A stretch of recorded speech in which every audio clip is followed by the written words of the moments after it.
Pak Guru awali pelajaran pada siang hari ini. Assalamualaikum warahmatullahi wabarakatuh.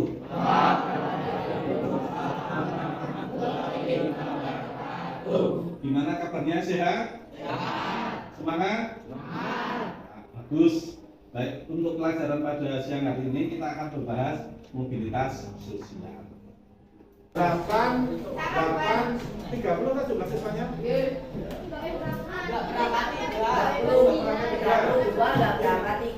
Tinggal 29. Semoga temanmu yang sakit segera sembuh. Coba sekarang diperiksa kelasnya. Sudah bersih? Ya, sudah bersih, gitu.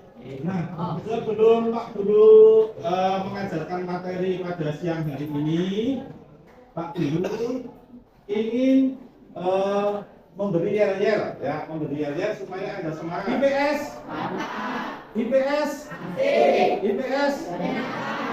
IPS luar biasa.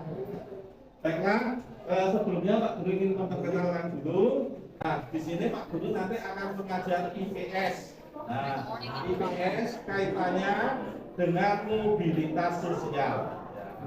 Kalau Anda tahu, IPS itu dibagi menjadi apa saja? Apa yang masuk dalam IPS?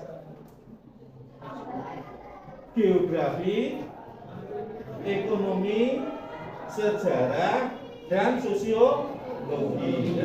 Yang akan Anda pelajari pada siang hari ini, mobilitas sosial kaitannya dengan pengaruh interaksi sosial terhadap kehidupan sosial kebangsaan. Gus Dur atau Kiai Haji Abdurrahman Wahid. Kelima, Megawati Soekarno Putri. Keenam, Susilo Bambang Yudhoyono. Ketujuh, Jokowi Widodo. Pintar sekali ya. Jadi kita harus tahu pemimpin kita.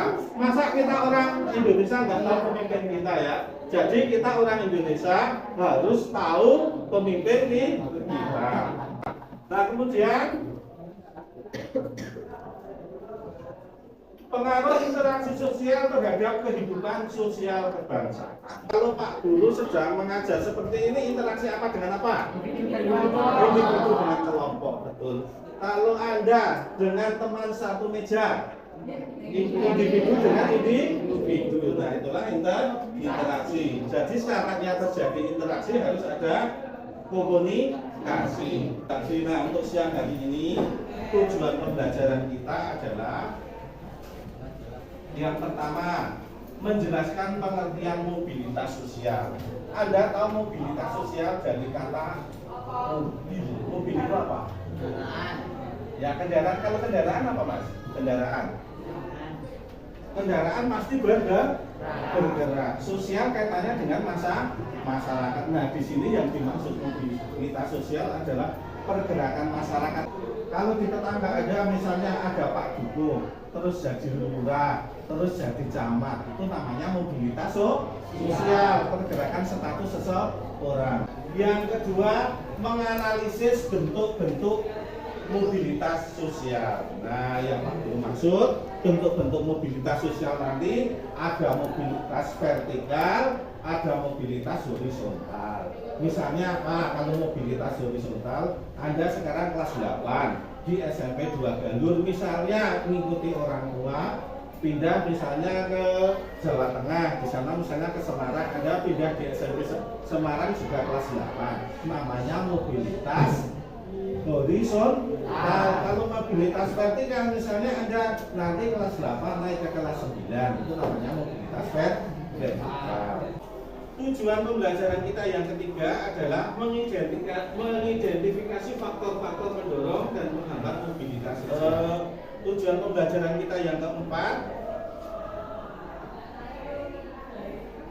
membuat presentasi hasil pengamatan. Nah, nanti Anda dari penjelasan Pak Guru dari pengamatan itu Anda silahkan dikerjakan di LKPD yang Pak Guru bagi, nanti dipresentasikan ke depan kelas, salah satu maju, ya, salah satu maju. Sini yang maju siapa, sini yang maju siapa, boleh bebas siapa saja. Terus cakupan materi yang akan kita pelajari pada siang hari ini yang mengenai mobilitas sosial. Yang pertama pengertian mobilitas sosial, kemudian bentuk-bentuk mobilitas sosial, kemudian pendorong mobilitas sosial, kemudian penghambat mobilitas sosial, kemudian yang kelima dampak mobilitas sosial. Jadi karena kita manusia sebagai makhluk sosial, kita harus berinteraksi dengan manusia lain. Nggak mungkin manusia bisa hidup sendiri, mungkin tidak. Ngomong seisok berdiri, nggak ada ya. Manusia perlu orang lain, makanya manusia disebut makhluk sosial. Metode yang akan Bapak gunakan di sini adalah nanti menggunakan metode pembelajaran kerja kelompok. Nah, dan demonstrasi, nanti demonstrasi Anda mempresentasikan hasil kerjaan Anda di depan kelas. Di situ ada tulisan Bhinneka Tunggal Ika. Apa artinya Mas? Bhinneka Tunggal Ika. Walaupun berbeda-beda tetap satu jumlah. Nah, ini bentuk mobilitas sosial. Bentuk mobilitas sosial. Nah, ini tentunya orang-orang yang sukses ya ibaratnya Mas. Nah, ini mobilitas sosial naik. Ya, mobilitas sosial naik. Nah, ada pengusaha yang bangkrut, itu mobilitas apa? Misalnya tetangga atau kerabat, dulunya jadi pengusaha kaya, tiba-tiba bangkrut karena masalah ekonomi, itu namanya mobilitas turun. Karetnya nggak bisa diikatnya loh. Nah, itu namanya mobilitas turun. Kalau dari misalnya pedagang biasa terus menjadi pengusaha kaya raya, itu namanya mobilitas apa? Naik. Nah, ini gambaran mobilitas. Jadi tokoh dari Afrika Selatan yang mengerjakan politik apartheid, jadi tidak membeda-bedakan suku. Nah, kemudian Nelson Mandela itu mengatakan bahwa mobilitas sosial adalah perpindahan posisi seseorang atau kelompok dari lapisan satu ke lapisan lainnya. Itu tidak misalnya dari petani menjadi lurah. Nah, itu namanya mobilitas sosial. Dari guru menjadi kepala sekolah, itu namanya mobilitas sosial.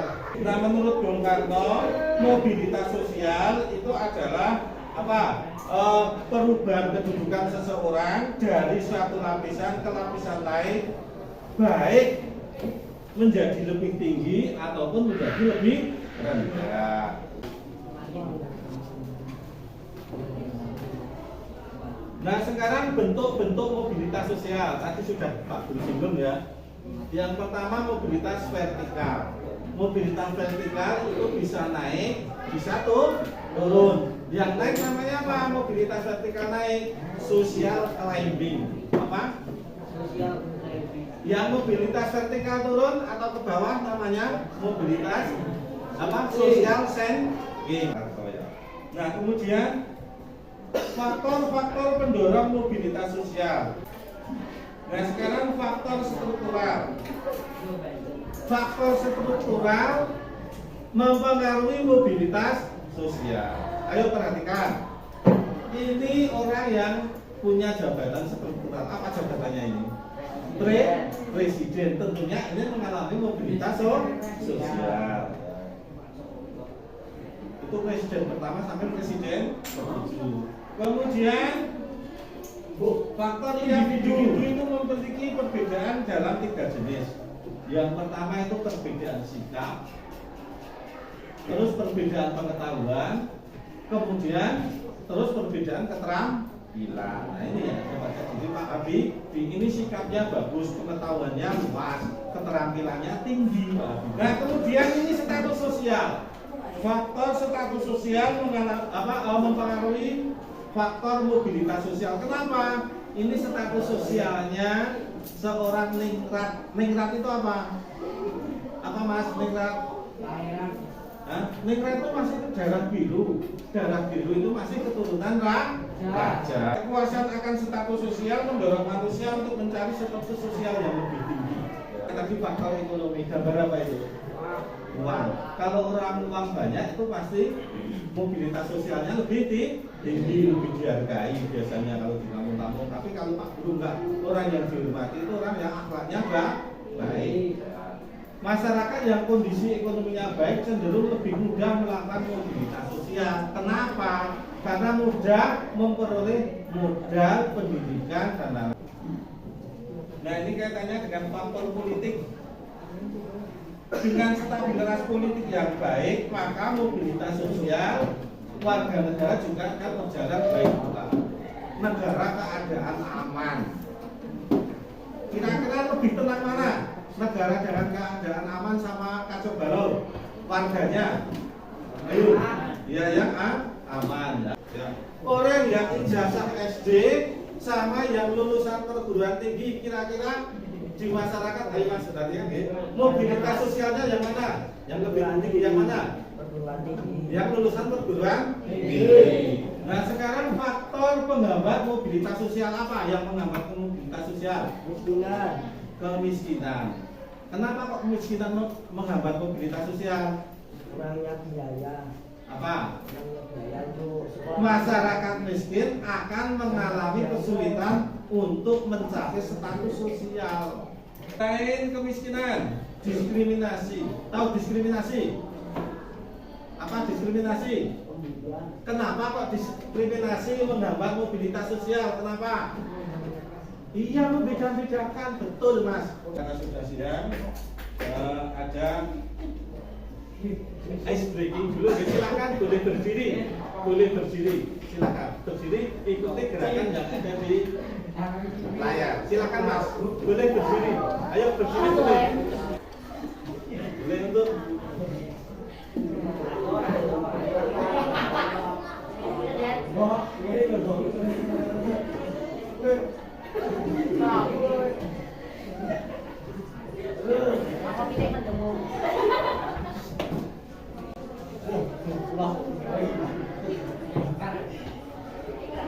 biar fresh.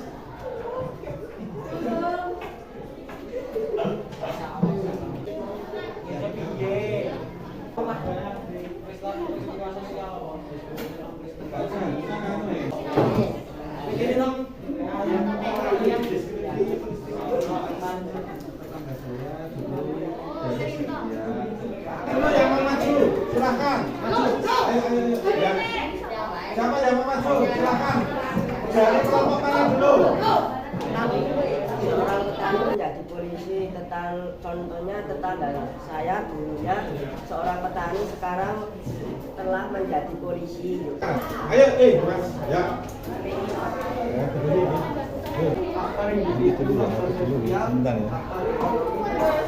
Pembicaraan dalam akses pendidikan.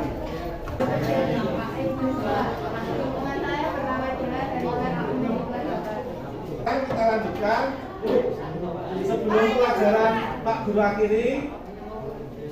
Mari kita simpulkan bersama-sama. Mobilitas sosial itu apa? Mobilitas sosial.